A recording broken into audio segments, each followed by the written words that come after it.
صحیح نام اور پتہ بتانے سے ہم قاصر ہیں، اس لیے کہ اس میں کچھ پردہ نشینوں کے بھی نام آتے ہیں۔ سر دست اتنا اشارہ کافی ہوگا کہ اس تھیٹر کو اداکاروں کی ایک کوآپریٹو سوسائٹی نقصان باہمی کی بنیاد پر چلا رہی تھی۔ پہلی تاریخ کو بڑی پابندی سے مہینے بھر کا خسارہ تمام ممبران کو بحصہ مساوی بانٹ دیا جاتا۔ صرف ٹکٹ گھر پختہ تھا کہ اس پر کھیل کے بعد اکثر حملے ہوتے رہتے تھے۔ ہال کی دیواریں اور چھت ٹاٹ کی تھیں، جس میں خلاف محاورہ پیوند بھی ٹاٹ ہی کے لگے تھے۔ چھت قمری کیلنڈر کا کام بھی دیتی تھی۔ ٹاٹ کی کناتوں میں بھی جا بجا سر کے برابر سوراخ ہو گئے تھے۔ کھیل کے شروع میں ان میں سر گھسا کر باہر والے اندر کا تماشا دیکھتے تھے، آخر میں گردن نکال کر اندر والے باہر کی رونق دیکھ لیتے تھے۔ فرسٹ کلاس کا ٹکٹ 8:45 آنے کا ہوتا تھا۔ اس میں صوفوں کا تکلف تھا، جن کے فولادی سپرنگ لباس مجاز پھاڑ کر 6 انچ باہر نکل آئے تھے۔ انہیں رانوں کے بیچ میں لے کر بیٹھنا پڑتا تھا۔ سیکنڈ کلاس کا ٹکٹ 6 آنے کا تھا۔ اس میں سرکنڈوں اور لوہے کی پتریوں کے مونڈھے، مونجھ کی پیڑیاں اور چنیوٹی کھٹولیاں پڑی تھیں۔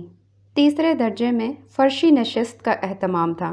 فرشی سے ہماری مراد فرش خاکی ہے۔ اس کلاس میں جو ناظرین باتمکین زیادہ نکچڑے واقع ہوئے، وہ گھر سے انگوچھے کے کونے میں ریزگاری باندھ کر لاتے۔ کسی گانے یا ناز و ادا پر طبیعت بہت بے قابو ہو جائے تو نیچے سے نکال کر گوپھن کی طرح گھماتے اور سٹیج پر داد کے انگوچھے برساتے۔ چند ماہواری ناظرینوں نے کٹے پاؤں کی پیڑیاں ڈال رکھی تھیں، جن پر بیٹھ کر وہ مہینے بھر مزے سے مونگ پھلیاں اور پیچھے بیٹھنے والوں کی گالیاں کھاتے رہتے تھے۔ روا روی میں ہم یہ بتانا بھول ہی گئے کہ پیچھے بیٹھنے والوں کی سہولت کے لیے ہال میں نشستی ڈھلان اس طرح پیدا کی گئی تھی کہ اگلے یعنی اسٹیج سے ملحق حصے میں 2-2.5 فٹ گہری زمین کھود کر ایک اکھاڑا سا بنا دیا گیا تھا۔ اس میں فرسٹ کلاس والے خاک پھانکتے اور سیکنڈ کلاس والے لوٹیں لگاتے تھے۔ اکھاڑے کے دائیں بائیں منڈیر پر چند خلیفے پیر لٹکائے بیٹھے رہتے تھے۔ اسے گیلری سمجھیے۔ آرکیسٹرا اور فرسٹ کلاس کے درمیان ہم نے ہمیشہ ایک پھاوڑا دیکھا، اور کبھی کبھار یہ بھی دیکھا کہ پیچھے بیٹھنے والے کسی ناظرین باتمکین کو کسی دوسرے ناظرین کی ٹوپی یا کلفدار ترہ نظر آنے لگا تو وہ انٹرول میں خود پھاوڑے سے ایک تو بالشت اکھاڑا کھود کر سرکش صوفے کو ماں سرے پرغرور زمین میں دھنسا دیتا۔ اس آلے کے پاس ایک ادھ کھلی قبر میں منشی ریاض علی سوختہ سندیلوی کی کھٹیا پڑی رہتی تھی۔ ان کا صرف چہرہ اور مخمل کی چوگوشیا ٹوپی پھدکتی نظر آتی تھی۔ یہ بزرگ جو 70 کے پیٹے بلکہ لپیٹے میں ہوں گے، اسی کھٹیا پر گاؤ تکیے لگائے صاحب فراش رہتے تھے، ایک پاؤں قبر میں، دوسرا سٹیج پر۔ تھیوریٹیکل کمپنی نے انہیں روٹی کپڑے پر اداکاروں کا شین قاف درست کرنے کے لیے رکھ چھوڑا تھا۔ اس کے علاوہ پہلی تاریخ کو 100-150 روپے ماہوار گھاٹا ان کے نام کھاتے میں درج کر کے بھرپائی کے دستخط لے لیے جاتے۔ یہ منشی دل کے مکالموں میں جہاں تہاں سوز و گداز کے پیوند لگاتے، جو بسا اوقات اصل سے بھی بڑے ہوتے، مصور درد کہلاتے۔ ہمارے سر میں بھی کئی دفعہ ان کے مکالموں سے وہ ہوا جن کے یہ مصور کہلائے جاتے تھے۔ کسی سین میں کوئی بول، بھاؤ یا اپنا ہی کوئی پیوندی فقرہ پسند آ جائے تو اچھل پڑتے گویا بجلی کا شاک لگا ہو۔ کمال فن کے اعتراف میں اپنے دونوں کان پکڑتے اور زبان کو باہر نکال کر مصنوعی دانتوں تلے دبا لیتے۔ آخر کے تئیں جب ناظرین کی نگاہیں سٹیج سے ہٹ کر ان پر مرکوز ہوتی تو کنکری پر 1 روپے کا نوٹ لپیٹ کر سٹیج پر پھینک دیتے۔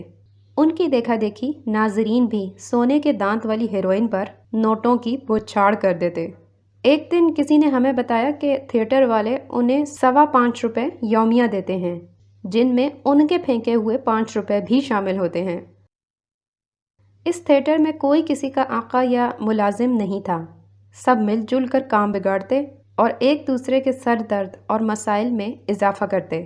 مکالمے تو بالعموم منشی دل کے ہوتے تھے، لیکن ناظرین کی اکثریت اور ہال کے ماحول کے پیش نظر اداکار بھی ان میں فی البدی تسمین کر لیتے تھے۔ مثلاً کسی دن ہال میں پٹھان ناظرین کی اکثریت ہوتی تو صلاح الدین ایوبی کی فتح کے منظر میں سر سے کفن باندھ کر گھمسان کا خٹک رقص ہوتا، ورنہ ہم جیسوں کو تو کتھک ناچ پر ہی ٹرخا دیا جاتا تھا۔ اور اگر کسی دن فرسٹ کلاس میں کوئی بڑا کاٹھیا واری سیٹھ نظر آ جائے تو ماسٹر غفار یعنی فرہاد اپنا گنڈاسا یعنی تیشہ کوہ بے ستوں کے دامن میں پھینک دیتا اور گجراتی مناجات کے ذریعے غیبی طاقتوں سے فوری تعاون اور ہنگامی امداد طلب کرتا۔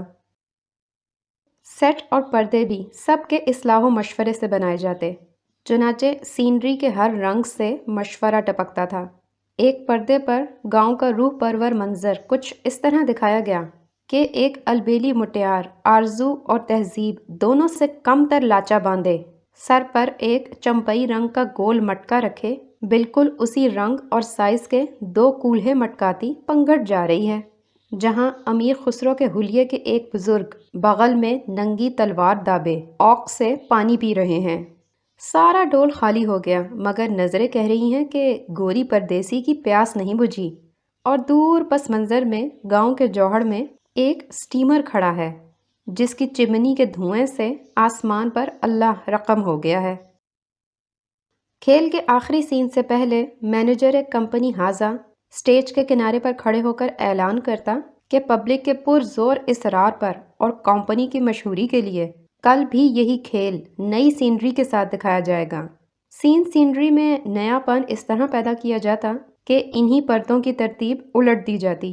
مثلاً سٹیج پر گھمسان کی لڑائی میں کسی کا دم واپسی دکھایا جا رہا ہے تو پیچھے پنگھٹ والے پردے پر دو چمپئی مٹکے مٹک رہے ہیں۔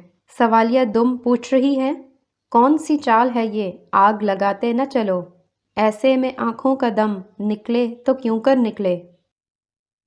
ہر کھیل میں غزلیں داغ دہلوی اور نعتیں امیر مینائی کی گائی جاتی تھیں۔ غالب، اقبال، حسد موہانی اور فیض کے وجود کی کمپنی ہاضا کو ہنوز اطلاع نہیں ملی تھی۔ ڈاک کا سکہ گھس ضرور گیا تھا مگر کھوٹا نہیں سمجھا جاتا تھا۔ اس صدی کی تیسری دہائی تک تو یہ حال تھا کہ اگر داغ کے کلام کے مجموعوں کی تمام کاپیاں تلف ہو جاتیں تو طوائفیں پوری کلیات املا کروا سکتی تھیں۔ ابھی اس کے عینی شاہد موجود تھے کہ اعلیٰ حضرت نظام دکن کے دربار میں جو تازہ غزل استاد ذوق پڑھتے تھے وہ ایک ہفتے میں سینہ بسینہ یعنی حسینہ بحسینہ روسائے دلی اور لکھنؤ اور کانپور تک پہنچ جاتی۔ داغ ہی کے الفاظ میں سارے جہان یعنی ہندوستان میں ان کی زبان کی دھوم تھی۔ چنانچہ اس تھیٹر میں اکبر کے دربار میں فیضی کی موجودگی میں بھی تان سین داغ ہی کی غزلیں داغتا تھا۔ قرائن سے تو یہی لگتا تھا کہ اکبر دربار کا ڈھونگ ہی ہمیں یہ غزل سنوانے کے لیے رچاتا تھا۔ کیا شوکت و دبدبا تھا اس دربار کا جب طرح دار کنیزوں کی دو رویا قطار سے مغل اعظم کاغذ کا پھول سونگھتے ہوئے نزلول اجلال فرماتے تو ایک جاہل نقیب چوب نقرئی ٹھونک ٹھونک کر صدا دیتا، نکاح روبرو با ادب با ملاحظہ ہوشیار۔ سارے سٹیج کی لکڑیاں اور لڑکیاں لرز جاتیں۔ خدا جانے اس میں اس کے تلفظ اور نیت کا خلل تھا یا ہمارے اپنے حسن سماعت کا دخل۔ نکاح کی شرعی دھمکی کے علاوہ ہوشیار بھی اسی گھن گرج سے ادا کرتا جیسے اندھیری راتوں کو چوکیدار لاٹھی بجا بجا کر چوروں اور نقب زنوں کو خلق خدا سے ہوشیار خبردار کرتا ہے۔ اس زمانے میں ہال میں سگریٹ بیڑی پینے پر کوئی پابندی نہیں تھی، البتہ سٹیج کے دائیں 24 ستون یعنی بلی پر ایک نوٹس آویزا تھا کہ شراب پی کر دھند مچانا دنگا کرنا منع ہے۔ حالات سے تو یہی ظاہر ہوتا تھا کہ ناظرین نے اس کا مطلب یہ سمجھا ہے کہ بغیر شراب پیے دنگا فساد کرنے پر کوئی پابندی نہیں۔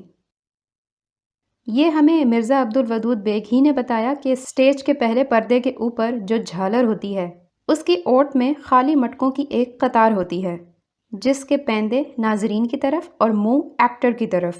مقصد ان کا ایکٹر کی آواز میں گونج اور گرج پیدا کرنا تھا۔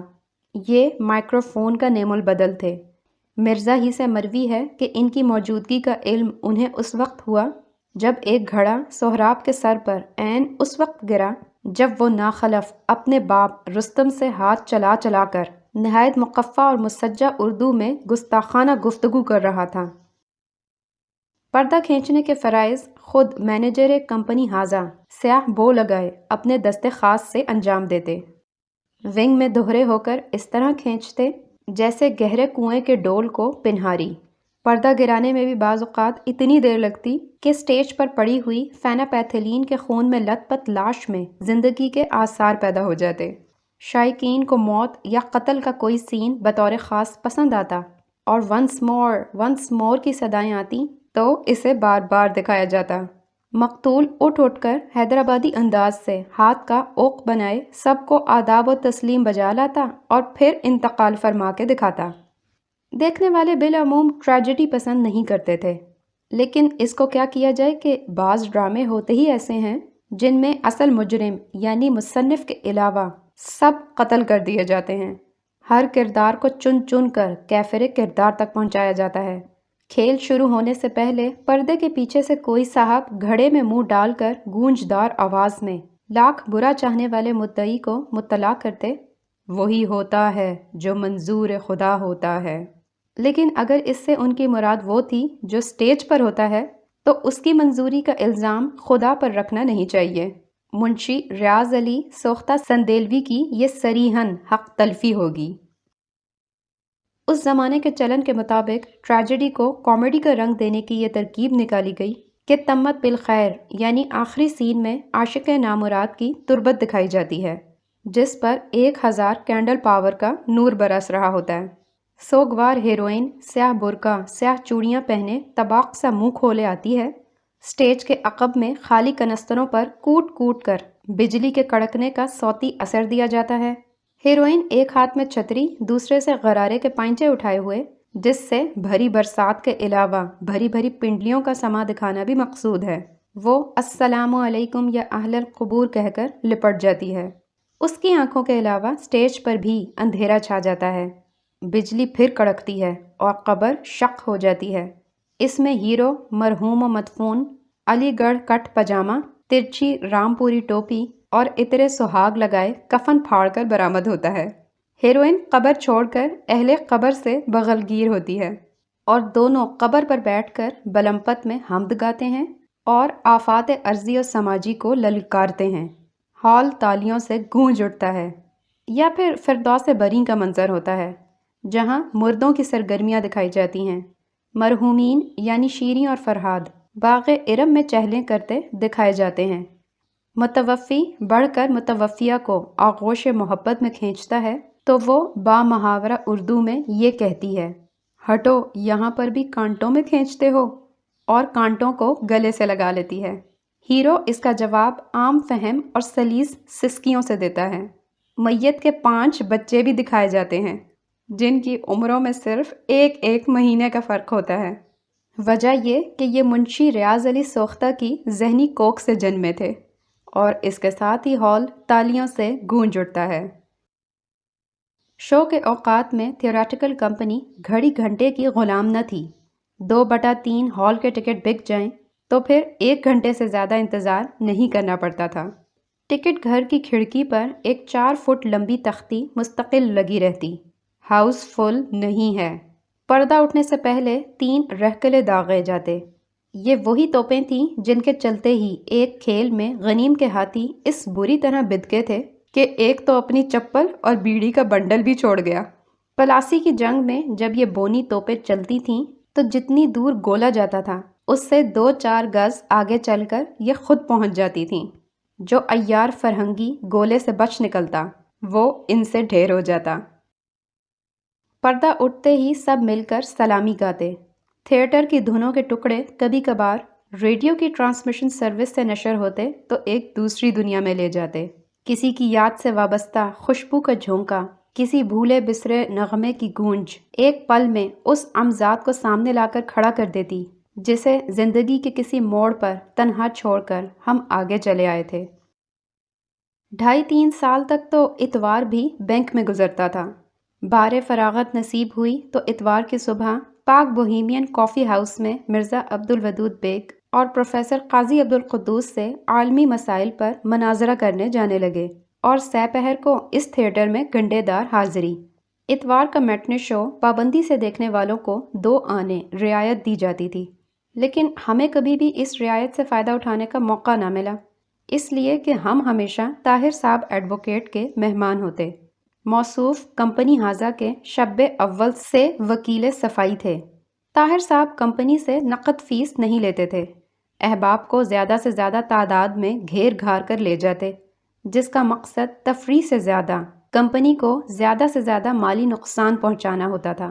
طلاق اور خلا کے مقدموں کے اسپیشلسٹ تھے۔ مشہور تھا کہ ان کا پرچھائی بھی پڑ جائے تو نکاح ٹوٹ جاتا ہے۔ کراچی سٹی کورٹ کو مرکز بنا کر پرکار سے 20 میل کا ایک دائرہ کھینچا جائے تو اس میں خلا کی خواہش مند کوئی عورت بچی ہوگی جس نے ان سے رجوع کر کے اپنا گوہر مراد یعنی طلاق حاصل نہ کی ہو۔ ان میں سے بھی اکثر و بیشتر سے فیس نقد نہیں لیتے تھے۔ ایک دیہاتی مثل یاد آ رہی ہے کہ آسمان کی چیل، چوکھٹ کی کیل اور کورٹ کے وکیل سے خدا بچائے، ننگا کر کے چھوڑتے ہیں۔ طاہر صاحب کی باتوں میں بلا کا لوچ تھا۔ وہ جھوٹ بھی بولتے تو جی چاہتا کہ خدا کرے یوں ہی ہوا ہو۔ ہمارے مخدوم اور قدردان تھے، دور کے جلوے کے قائل نہیں تھے۔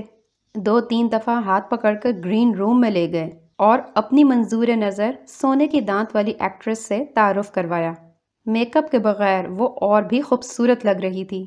7-8 مہینے بعد طاہر صاحب mister A.T. Naqvi commissioner Karachi کے جنبش قلم سے علاقہ مجسٹریٹ بن گئے۔ ان کا علاقہ مے فیئر روڈ اور جاپانی روڈ سے شروع ہو کر غالباً وہیں ختم ہوتا تھا۔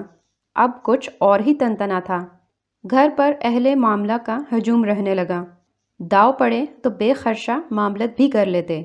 دل کا دورہ پڑنے کے بعد شراب اور رشوت میں اعتدال برتنے لگے۔ پرانے دوستوں سے ملتے اور اب بھی تپاک سے ملتے۔ ایک دن سرے راہ مد بھیڑ ہو گئی تو ہم نے شکایت کی، اب آپ مہینوں اپنے نیاز مندوں کی خبر نہیں لیتے۔ برا مانے بغیر بولے، اگر کسی سے برسوں ملاقات نہ ہو تو سمجھ لیجئے کراچی ہی میں ہے اور بالکل خیریت سے ہے۔ ان کے بیٹے کے ختنے ہوئے تو احباب نے فرمائش کی کہ زندہ ناچ دیکھنے کو آنکھیں ترس گئیں، تو پھر ہو جائے چن چنا چن چنن چنن۔ انہوں نے متعلقہ انسپکٹر پولیس تک فرمائش پہنچا دی۔ اشارے کی دیر تھی، اس ظالم نے سارے شہر کی طوائفوں کو بجری ڈھونے والے ٹرکوں میں لاد کر لا حاضر کیا۔ پاکستان بننے کے بعد غالباً یہ پہلی رات تھی کہ شہر میں کہیں مجرا نہ ہوا۔ مجرا یہاں پر بھی نہ ہوا، اس لیے کہ ناظم آباد کے اس 400 مربع گز مکان میں طوائفیں ایسی ٹھسا ٹھس بھری تھیں کہ مجرا تو کجا طبلہ دھرنے کی جگہ نہیں تھی۔ جو جہاں بیٹھی تھی وہیں نرت ادا دکھا رہی تھی۔ ایک منچلی نے بیٹھے بیٹھے ہی طبلے کی تھاپ اور تھتکار کے ساتھ کولہا بھی لگا لیا، لیکن اس طرح جیسے دفعتاً آنکھ بدسکونی سے پھڑکنے لگے اور سارا جسم دیکھتا رہ جائے۔ پروفیسر قاضی عبدالقدوس نے اپنی پاکٹ ڈائری میں حساب لگا کر ہمارے کان میں مژدہ سنایا کہ فی تماشائی 17.5 طوائفیں پڑ رہی ہیں اور ڈھیر ساری نائکائیں روکن میں ہیں۔ افسوس کہ وہ بساط عیش چشم زدن میں الٹ گئی۔ ایک منحوس صبح طاہر صاحب کے پڑوسی نے فون پر اطلاع دی کہ طاہر صاحب صبح 5 بجے چل بسے۔ آخر وہ خون کی پھٹکی جو ان کی رگوں میں 5 سال سے آنکھ مچولی کھیل رہی تھی دماغ تک پہنچی، اور وہ ہنستے کھیلتے اس گھاٹی سے گزر گئے جس سے ہر ذی روح کو گزرنا ہے۔ زندہ دلوں کی طرح وہ بھرا میلہ چھوڑ کر چل دیے۔ میلہ بچھڑنے کا انتظار نہیں کیا۔ 2 مہینے کے بعد سنا ہے کہ اس سونے کے دانت والی لڑکی نے بھی بندر روڈ کے عقب میں ایک عطائی ڈاکٹر کے مذبح خانے میں اسقاط کے آپریشن کے دوران دم توڑ دیا۔ کوئی دم کی مہمان تھی کہ مینیجر کمپنی حاضہ نے صابن لگا کر اس کی انگوٹھی اتار لی، پھر لونگ اور طاہر صاحب کی دی ہوئی چوڑیاں اتار کر رکھ لیں۔ دانت پر سے سونے کا پترا اتارنے کی کوئی صورت نہیں تھی۔ اس کی پیشانی پر بالوں کے قریب ابھی رات کے میک اپ کے نشان باقی تھے۔ منشی ریاضت علی اور 4-5 ساتھی راتوں رات اسے میوہ شاہ قبرستان میں طاہر صاحب کی پائنتی گاڑ آئے۔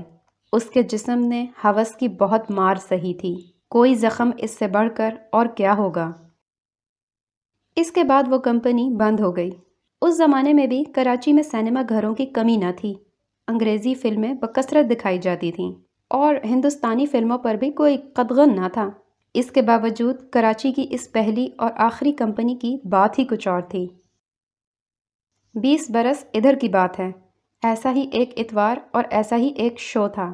کھیل شروع ہونے سے پہلے مینیجر کمپنی حاضہ نے ناظرین باتمکین کی تشریف آوری کا شکریہ ادا کرتے ہوئے اعلان کیا کہ اب مسٹر ولیم شیکسپیئر مرحوم کا ڈرامہ رومیو جولیٹ بما 4 کتھک رقص پیش کیا جائے گا۔ مسٹر ولیم شیکسپیئر مرحوم انگریزی ڈرامہ کے آغا حشر تھے۔ ہمیں تو آج تک ان دونوں میں مرحوم ہونے کے علاوہ کوئی بات مشترک نظر نہ آئی۔ نگاہیں پردہ اٹھنے کی منتظر تھیں کہ اتنے میں مسٹر اینڈرسن کا ڈرائیور غفار ہمیں کھوج نکال کر ڈھونڈتا ڈھانڈتا یہاں پہنچ گیا۔ یہ نوکر اپنے مالک ہی کے نہیں، اس کی بوتل کے منہ بھی لگا ہوا تھا۔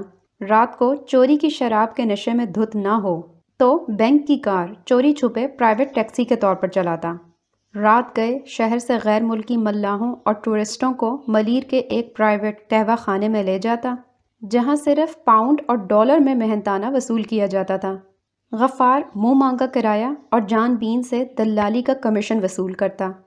ایک رات ملیر سے واپسی میں ایک یونانی ملاح پر مجرمانہ دست درازی کی کوشش میں ناک توڑوا بیٹھا اور کار چھوڑ کر ایسا بھاگا کہ پھر نہ لوٹا۔ صبح 11 بجے ڈرگ روڈ تھانے نے فون پر ہمیں مطلع کیا کہ کار مشتبہ حالت میں کھڑی ہے۔ نیز کچے میں اس کی چال سے معلوم ہوتا ہے کہ واردات سے قبل مال مسروقہ نے پیٹرول کے بجائے وسکی پی رکھی تھی۔ اسے لے جائیں، آپ کو کچھ نہیں کہا جائے گا۔ لطیفی صاحب کے حلقہ معتبین میں ہم نہایت ممتاز مقام رکھتے تھے۔ 2 مہینے پہلے وہ ہمارے رزق کا دروازہ بند کرنے کی ہمیں دھمکی دے چکے تھے، اور ہم بھی اتنے عاجز ہو چکے تھے کہ صبح بسلام تک بند کر دیا تھا۔ اس کے علاوہ کوئی اور چیز بند کرنا ہمارے اختیار میں نہیں تھی۔ ان کی مسٹر اینڈرسن سے ٹھنی ہوئی تھی اور ہمیں اس کا قرب خاص حاصل تھا۔ مطلب یہ کہ ہم جنرل مینیجر کے اتنے قریب ہو گئے کہ اس کے غیظ و غضب کی ابتدا ہم سے ہوتی تھی۔ لطیفی کی عمر ہم سے 12 سال، سوجھ بوجھ 24 سال اور تنخواہ 1600 روپے زیادہ تھی، لہٰذا اسے صحیح معنوں میں تصادم نہیں کہا جا سکتا۔ ہم خود ریل کی پٹری پر انجن کو چیلنج کرنے کے لیے سینہ تان کر لیٹے تھے۔ اونٹ کی کمر جس روایتی تنکے سے ٹوٹی وہ ان کی کرسچن سیکٹری مسز راٹھور تھی، جس کے ناوک نے زمانے میں سید نہ چھوڑا تھا۔ ان کے مزاج ہی میں نہیں، کام میں بھی دخیل تھی۔ پہلے غرہ ہی غرہ تھا، اب غرانہ بھی شروع کر دیا تھا۔ ہم سے بھی غرفش کرنے لگی۔ ہماری جگہ کوئی اور ہوتا تو اسے بھی شیشے میں اتار لیتا، یا کم از کم خود اتر جاتا کہ یوں بھی عورت کی ایڑی ہٹاؤ تو اس کے نیچے سے کسی نہ کسی مرد کی ناک ضرور نکلے گی۔ مگر اس کا کیا کریں کہ طبیعت ہی غصولی اور سود رنج پائی ہے۔ یار لوگوں نے مشہور کر رکھا ہے کہ یہ اسٹینوگرافر دن بھر سامنے بیٹھی اپنے باس کو فرمائشیں ڈکٹیٹ کرواتی رہتی ہے۔ ہم نے جب دیکھا سویٹر بنتے یا موٹی اسامیوں پر مسکراتے ہی دیکھا۔ مرد کی ایک پہچان یہ بتائی گئی ہے کہ چوں مرگ آید تبسم بر لب اوست، یہاں اگر مرگ کی بجائے مرد پڑھا جائے تو مصرع اس عورت پر چسپاں ہوتا ہے۔ ویسے لطیفی کا سارا کام زبانی اور بیشتر حکم احکام ٹیلی فون پر صادر ہوتے تھے۔ لکھنے لکھانے کا تکلف بیجا جانتے تھے، حالانکہ بنیہ کا مانا ہوا اصول ہے کہ پہلے لکھ پیچھے دے، بھول پڑے کاغذ سے لے۔ مس راتھور کا لقب نہ جانے کیوں اور کب سے مس رتھمبور چلا آیا تھا۔ بڑے بڑے افسروں کے ساتھ نتھی رہ چکی تھیں۔ وجہ تسمیہ ہمیں معلوم نہیں، البتہ قلعہ رتھمبور کے بارے میں اتنا یاد پڑتا ہے کہ اس پر ہر بادشاہ وقت نے لشکر کشی کی۔ ہم نے تو بس ان معدود چند بادشاہوں کے نام رٹ لیے تھے جنہوں نے اس قلعے پر دھاوا نہیں بولا تھا، ورنہ امتحان میں ہر بادشاہ کا نام اور اس کے بعد 1.5-2 صفحوں میں رتھمبور کی رٹی رٹائی لفظی تصویر کھینچ کر لکھ دیتے کہ مذکورہ بالا نے مندرجہ ذیل پر یورش کی۔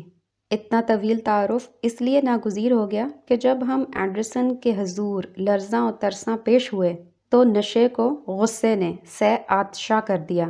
وہ لطیفی کو ناقابل اشاعت گالیاں دے رہا تھا، عجیب عجیب بہتان لگا رہا تھا۔ کہنے لگا، میں نے جو رسی دراز کی تھی وہ اس کے لیے پھانسی کا پھندا بن گئی ہے۔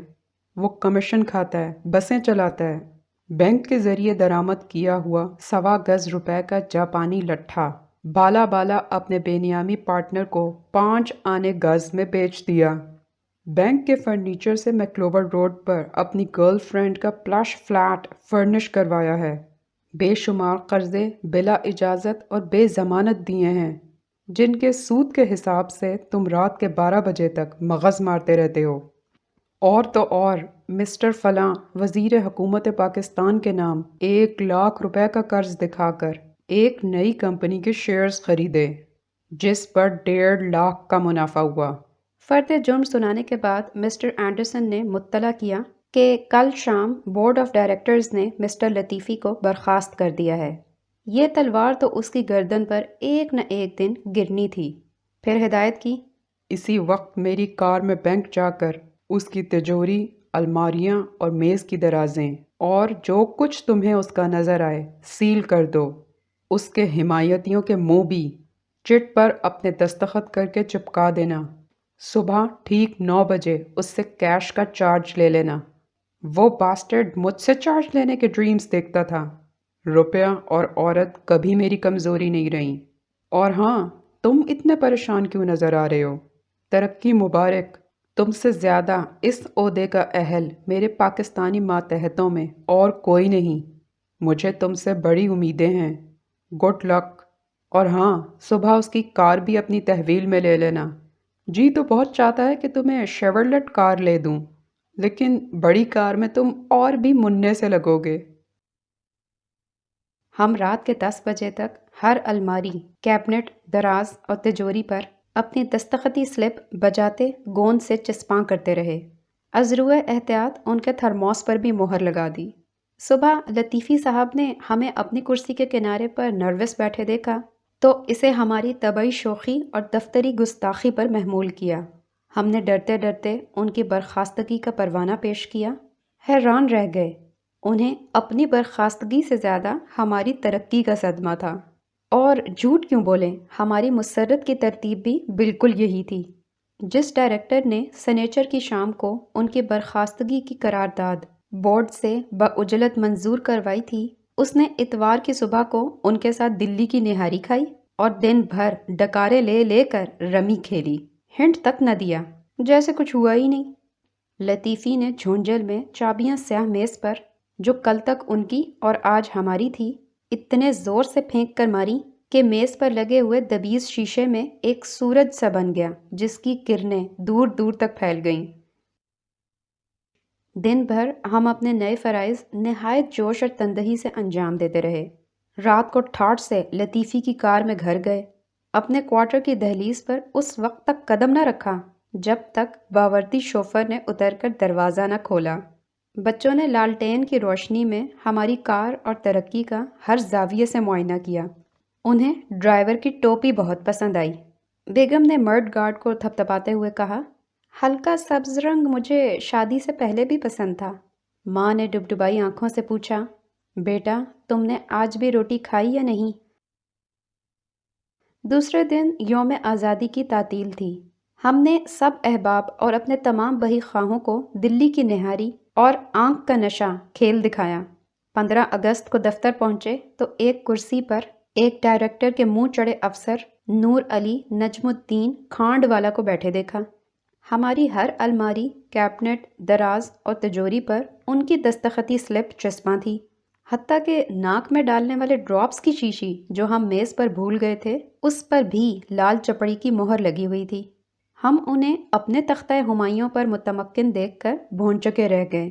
انہوں نے اپنی تقرری اور ہمارے تبادلے کا پروانہ دکھایا۔ مسٹر اینڈرسن سے پرسوں سپہر کو 1 گھنٹے تک ہماری گفتگو ہوئی تھی، ہنٹ تک نہ دیا، جیسے کچھ ہوا ہی نہیں۔ ہم نے بھی چابیاں اس سیاہ میز کے سورج پر، جو پرسوں تک ہماری اور آج ان کی تھی، پھینک کر ماری اور بغیر کچھ کہے سنے چل دیے۔ ہم آ کر اپنی پرانی میز پر بیٹھ گئے۔ کچھ دیر بعد مسٹر اینڈرسن خود ہمارے پاس آئے اور کہنے لگے، تمہارے بغیر جنرل مینیجر کا آفس سونا سونا لگتا ہے۔ Welcome back home. تم سے زیادہ اس عہدے کا اہل میرے پاکستانی ماتحتوں میں کوئی نہیں۔ مجھے تم سے بڑی امیدیں ہیں۔ میری ڈریسنگ ٹیبل میں نیا شیشہ لگوا دو۔ بدذات بلی نے توڑ دیا ہے، بیچوں بیچ سورج سا بن گیا ہے۔ ایک زخمی ہاتھ کی بجائے 100 زخمی ہاتھ نظر آتے ہیں۔ رات گئے حسب معمول بس کے ڈنڈے میں باہیں حمائل کیے گھر آئے۔ بیوی نے پوچھا، کار کہاں ہے؟ بچوں نے پوچھا، کیا ڈرائیور بھی چھین لیا؟